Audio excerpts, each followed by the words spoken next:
I really wish the people that look sort of with anger at the weirdos, at the happenings, at the psychedelic freakouts, would, instead of just looking with anger, just look with nothing and with no feeling, you know, be unbiased about it.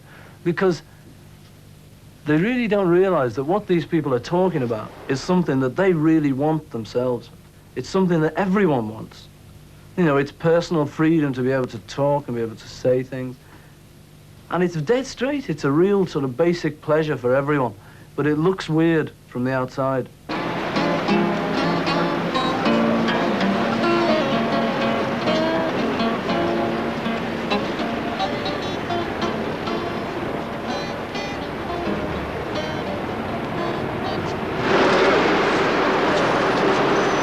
It's true!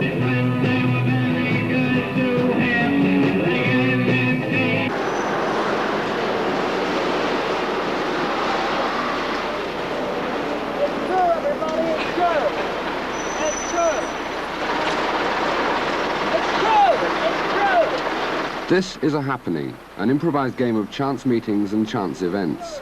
Part demonstration, part performance, part sales promotion for the Underground's own newspaper, the International Times, and part just plain exuberance. It's an expression characteristic of London's other underground.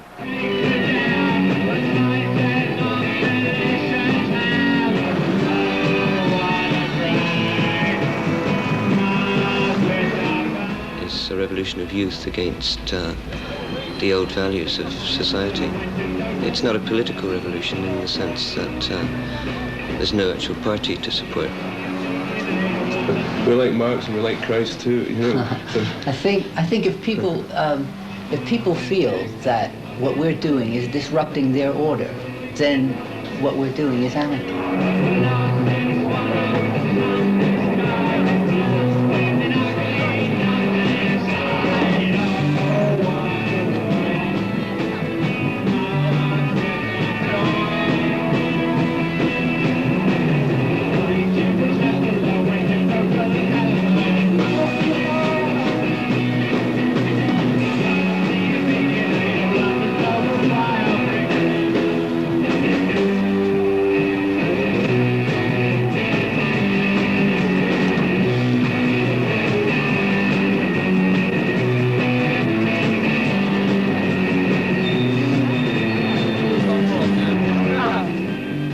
The happening is a playing gesture, and playing gesture just because you like to play, because you like to make games, maybe of a less artistic form. A lot of people who come into the scene from outside, the London scene that is, have had a little difficulty assimilating how sweet everything is.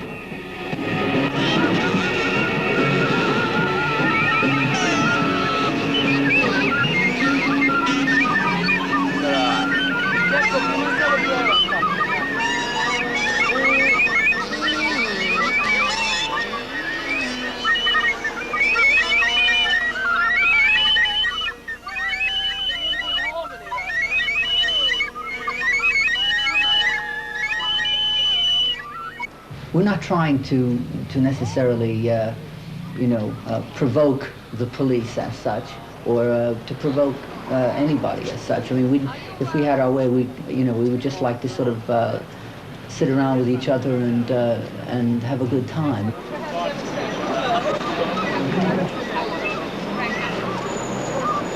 You mind taking anything right away? The London scene as such, the subject of this film, as I understand it, really began, if you want to put a date on it, in May 1965. An organization, a very loosely organized organization called the Poets Co-op, organized an international poetry reading, conference, seminar, what have you, in the Albert Hall.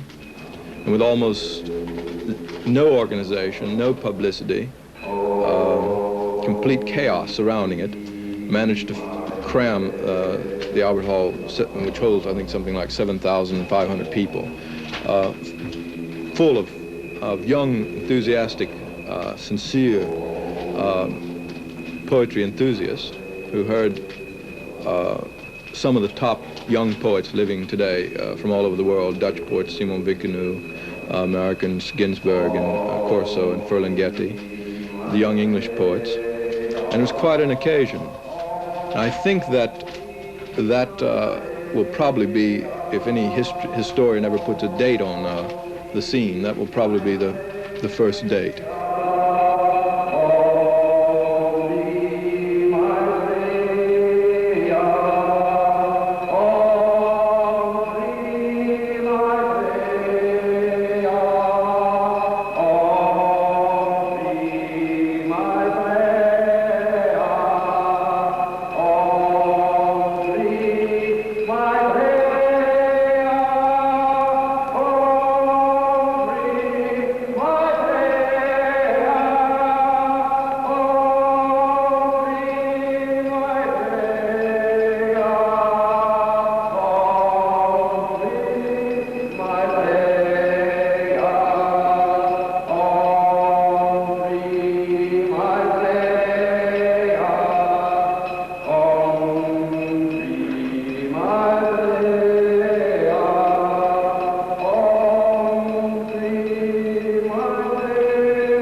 Yes, and I am waiting for my case to come up. And I'm waiting for Voznesensky to turn on with us and speak love tonight. And I'm waiting for Aphrodite to grow live arms at a final disarmament conference. And I am waiting for our iron comrades to attend in a new rebirth of wonder. Lippen, eo, pu.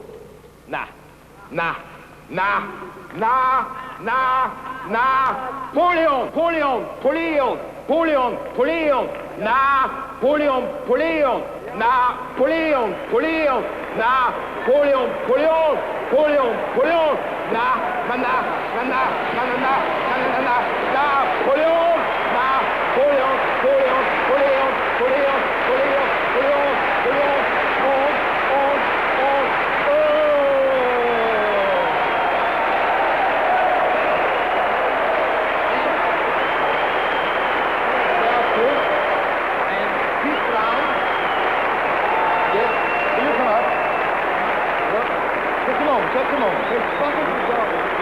over for now the vomit, invisible skull, the fear of bones, the grasp against man and woman and babe.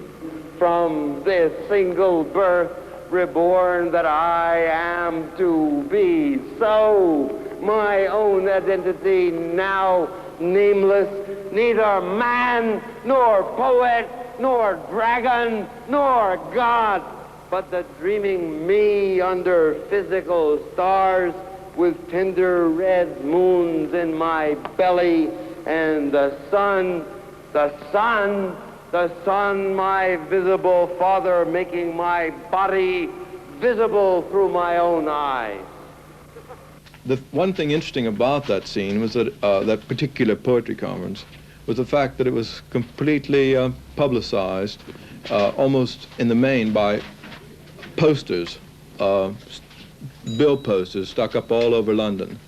And that was the major form of communication, of telling people about jazz concerts, about poetry readings, about anything in the underground arts world. The International Times newspaper was an attempt to systemize a little bit the whole kind of underground communication system around the world.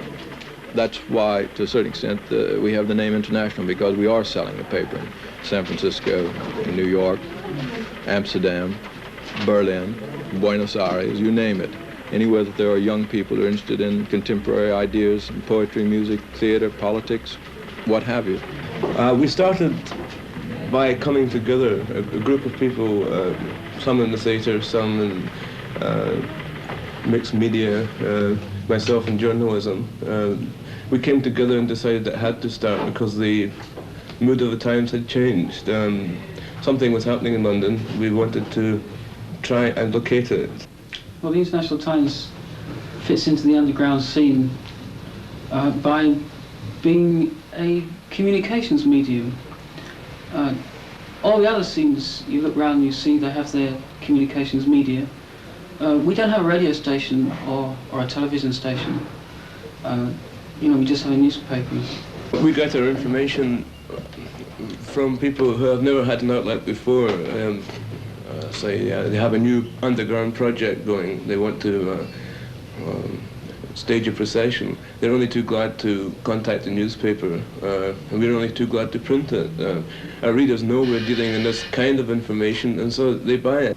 One of the whole points of the movement we're involved in is that there are so many different kinds of people getting together under what they're coming to realize is a common bond.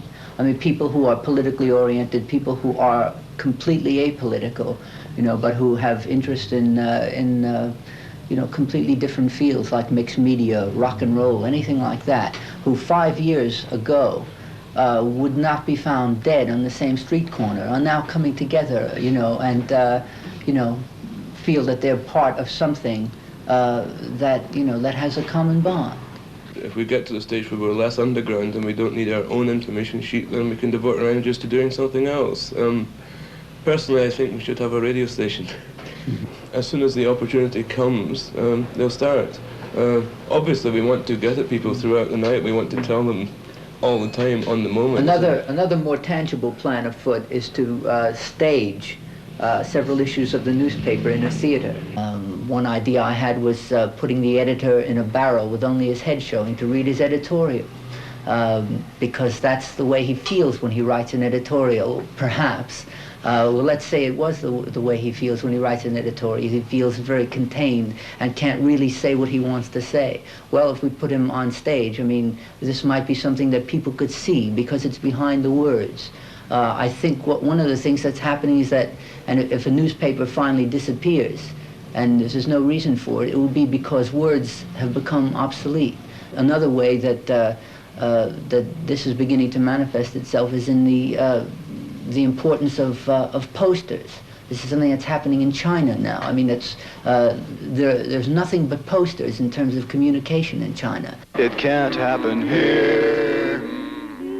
It can't happen here. I'm telling you, my dear, that it can happen here. Because I've been checking it out, baby. I checked it out a couple of times. And I'm telling you, it can't happen here. Oh, darling, it's important that you believe me. Bop, bop, bop, bop. Yep. Good. Let me have a close-up. A modern version of the It Girl, the International Times girl. Indica Bookshop, where she's being photographed, is one of the headquarters of the group of people who've come to be known as the Underground. It's a stylish, airy room, crammed with books, the records of groups like the Grateful Dead, the Fugs, and the Mothers of Invention, and a mass of small circulation periodicals from all over the world. In a sense, it's an ordinary retail bookshop serving a specialized community. But as well as being a bookshop, it's also an information center, meeting place, and post office for the underground. It's an environment for the young to meet, talk, and simply observe each other in. And it's one of the places to which the poets and provos of other countries automatically head when they arrive in this country. Yes? Right. This way? Yep. Just move into it and twirl it. Yep. Fine. Right, stop.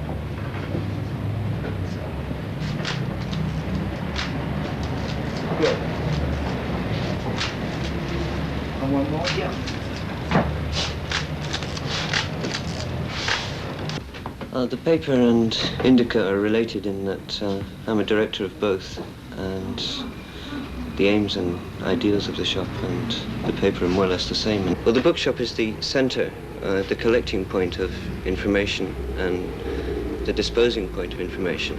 It's the communications centre. But the scenes themselves are connected by the paper as an agency. There are a lot of scenes all over London, all over Europe. This is a completely internal scene, so to speak. The whole system is here. We have our own publishers, our own filmmakers, our own theatres, nightclubs. It's a complete society. Indica is naturally the first place to which it arrives after it's come off the presses. After all, the editorial offices are downstairs. For many of the people who buy it there, it simply provides a handy what's-on of all underground activities in London and elsewhere. That's certainly one of the functions it's designed to fulfill. For the rest, it's an odd mixture of the sort of aggressive, crusading journalism characteristic of the British press 50 years ago and something more modern, frank, chatty attitude to drugs and the underground in general, which to many people would seem brazenly uncritical and irresponsible. The people who work for the paper, writing for it, editing it and packing it off to subscribers all over the world, as well as free to anyone in prison, draw what money they can. For the most part, it's little enough. When the paper itself is not in dire financial trouble, what money there is shared communally.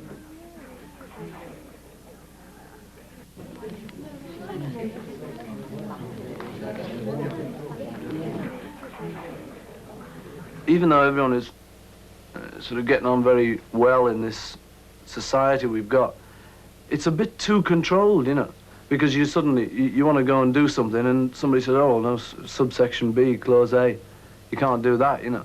And you say, well, why not? Because, you know, I'm a human being and that, and haven't I got my rights? I say, well, yes, but you're not allowed to do that. And you say, well, you know, if it doesn't interfere with anyone, it must be okay. And they say, sorry, it still isn't, you know. So people have suddenly, I think a lot of people have twigged that this, they've shut themselves in a bit, you know. They've got all these rules for everything, rules of how to live, how to paint, how to make music. And it's just not true anymore, you know. They don't work, all those rules, because you can't apply them, because it means then that you're assuming that you know it all, you know, and the primitive man, us, and something else, you know, and we don't know it all yet. And so all of this gang of people from International Times, Indica, and the whole scene, you know, is trying to see where we are now, and see what we've got around us, see any mistakes we've made, straighten them out. You know, it's just a straightforward endeavor kind of thing, you know, just to do something. Yeah. Other than what's been done before, because what's been done before isn't necessarily the answer. There could be another answer, you know. One place where another answer has been attempted is the Roundhouse, a huge domed building which used to house a train turntable and now houses plays, parties, bizarre bazaars and light and sound shows. It's the Underground's experimental theatre, nightclub and marquee rolled into one. The great thing is happening sort of all the way through, the great cleavage between the generations and their interests. The theatre is a very interesting example of this, in that you could say pretty safely that there's been absolutely nothing happening in the West End theatre in the last 3 or 4 years which is of any relevant interest to anyone who's under about 30 or so. In the search to try to make the arts stretch and change to fit in the demands of a new audience, the walls between the media have been breaking down, so that one day a poet finds out he needs to make a painting or something to complete a poem, or a painter discovers that his picture needs to have words coming out of it, or needs to make sounds when people touch it. And the theater begins to find out about computers and the fact that computers can write plays and computers can be plays, and the musicians discover the tape recorder, who in turn discovers the musician. And this is all moving towards a unity, which when we find it, that's when we'll need to start crystallizing things. Throughout the scene, there is a deeply felt dissatisfaction with the theatre, both as a building and as a form. To them, it is an absurd situation to have special places for plays, plays where the audience is separated off arbitrarily from the action by the convention of the stage area. A happening, in their sense, is a play, just something going on within an environment, something which overrides the distinction between actors and audiences. This takes place, for example, in a bookshop basement. The scene from the People Show is an intense self-mocking ritual in which the actors disembowel a man and dissect his dreams and achievements in a grotesque parody of a butcher's shop.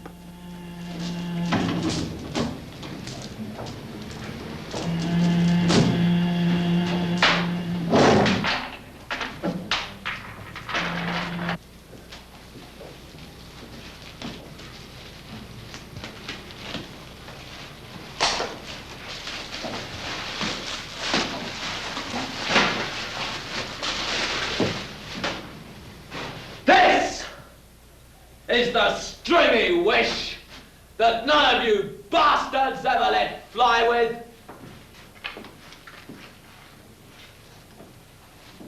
This is the nightmare crotch that only opens to your hands when night comes down over your head like a warm hood.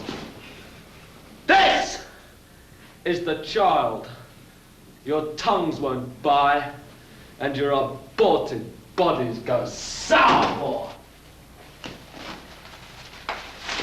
This is the story of your lives.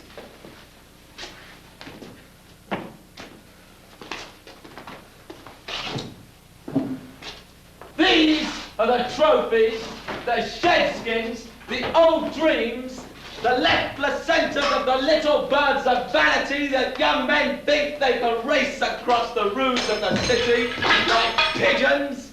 These are the silly brave banners of all your lost causes, the Republican host of sexual wishes.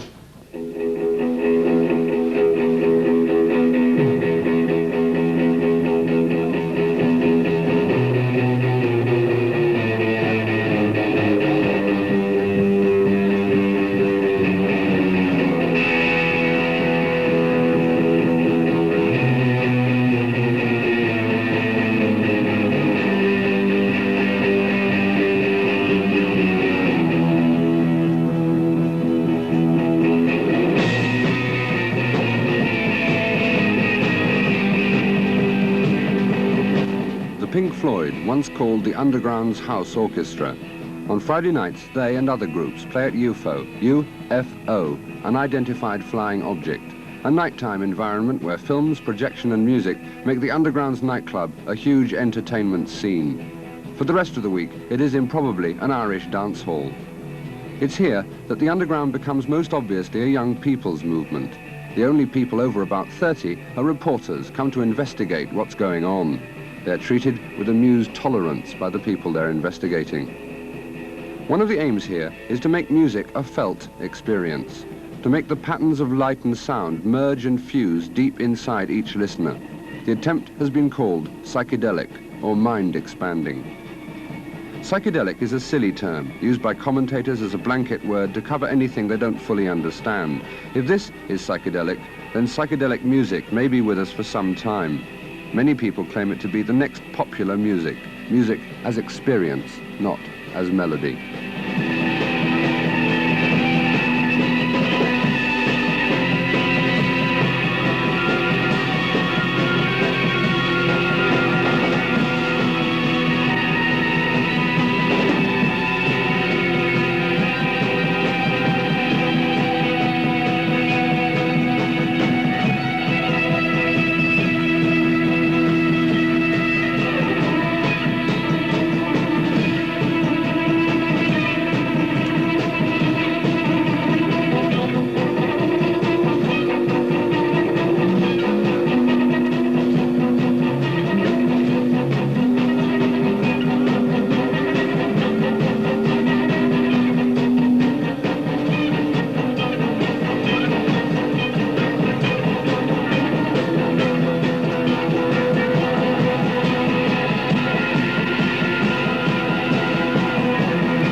The underground movement in London is small as yet.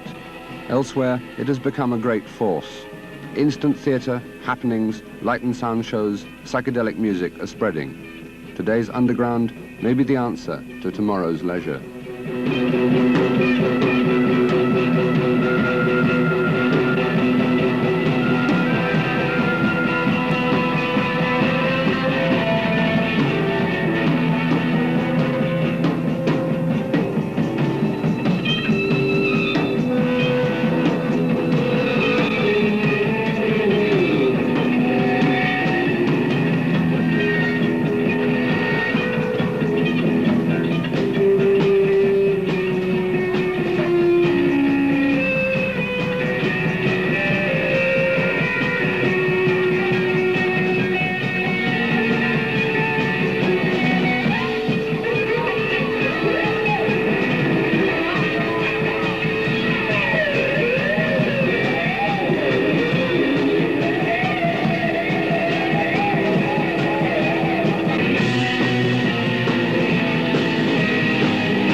they're saying and what they're doing is sort of nothing strange about it. It's just dead straight.